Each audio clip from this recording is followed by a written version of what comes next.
అసలు 3 రోజుల్లో ఓ 2 సంవత్సరాల్లో కానీ కాంట్రాక్ట్లు దాన్ని ప్రతిసారి రద్దు చేసుకుంటూ వచ్చిర్రు, దాంట్లో అమెండ్మెంట్స్ తీసుకొని వచ్చిర్రు. కానీ కేవలం 3 రోజుల్లో దేశం మొత్తం డెలిగేషన్లను పంపించి మార్చ్ 1, 2, 3న మీరు కోట్ల రూపాయల కాంట్రాక్ట్ను ఒక కంపెనీకి ఇచ్చేసారు వితౌట్ టెండర్. మరి ఈ 3 రోజుల్లో అధికారులు, ఆర్టీసీ తెలంగాణ ప్రభుత్వం అధికారులు ఏ రాష్ట్రాలకు వెళ్ళిండ్రు, ఏ రాష్ట్ర ప్రభుత్వాల అధికారులను కలిసిండ్రు, ఏం రిపోర్ట్లు ఇచ్చిండ్రు అని దాని డీటెయిల్స్ అడుగుతూ ఆర్టీఐ పెడితే దాని మీద సమాధానం వచ్చింది. ఇది ఎన్వలప్తో సహా చూపెడుతున్నా, ఎందుకంటే మళ్ళీ రేవంత్ రెడ్డి గారు ఇదేదో మేము క్రియేట్ చేసినామని చెప్తారు తప్పించుకోవడానికి. స్టాంప్ కూడా ఉన్నది నేతాజీ సుభాష్ చంద్రబోస్ గారిది. ఆర్టీసీ వాళ్ళ రిప్లై మేము ఇచ్చిన దాని విషయం మీద మేము వచ్చి మాకు ఆ డాక్యుమెంట్స్ చూపెట్టండి, బీఆర్ఎస్ బృందం వస్తుంది అని అంటే office of the vice chairman and MD, RTC VC and MD నుంచి వచ్చిన reply, the requested information does not fall with in my jurisdiction.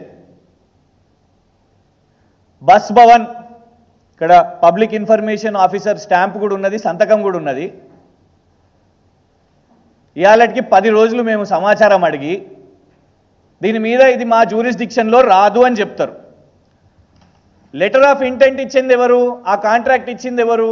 ఇగోండి ఆఫీస్ ఆఫ్ ఎండి. మీడియాకు ఇంత పెద్ద 4 పేజీల వివరణ ఇచ్చింది ఎవరు? Office of MD. ఇందులో చివరి పేజీలో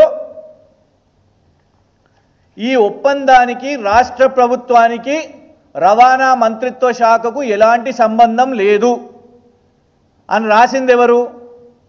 వీళ్ళదే. మళ్ళా ఇదే ఆఫీస్ ఆఫ్ ఎండి.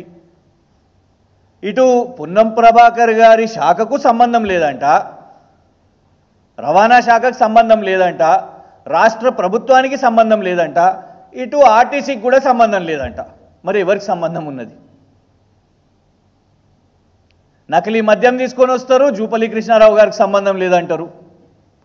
10:30 తర్వాత మీరే మీడియా వాళ్ళు వేసిరు కదా, 10:30 తర్వాత తిరిగితే ఫ్రెండ్లీ పోలీస్ ఉండదు, లాఠీ చార్జ్ పోలీస్ ఉంటుందని వీడియోలు వచ్చినాయి.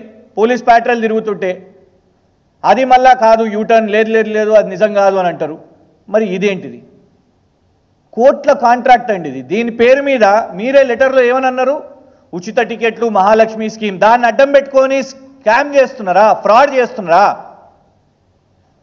కనీసం సమాధానం కూడా చెప్పలేరా? ఎవరి జ్యూరిస్డిక్షన్లో ఉన్నది ఇది? కాంట్రాక్ట్ ఇచ్చినప్పుడు, సంతకాలు పెట్టినప్పుడు ఇవాళటి వరకు, నేటి వరకు కూడా మీరు గమనించండి నకిలీ మద్యం విషయం ఇది. ఎందుకంటే చూస్తున్నాం మనం తమిళనాడులో రోజు రోజుకి ఇవాళటి వరకు కూడా మృత్యుల సంఖ్య పెరుగుతున్నది.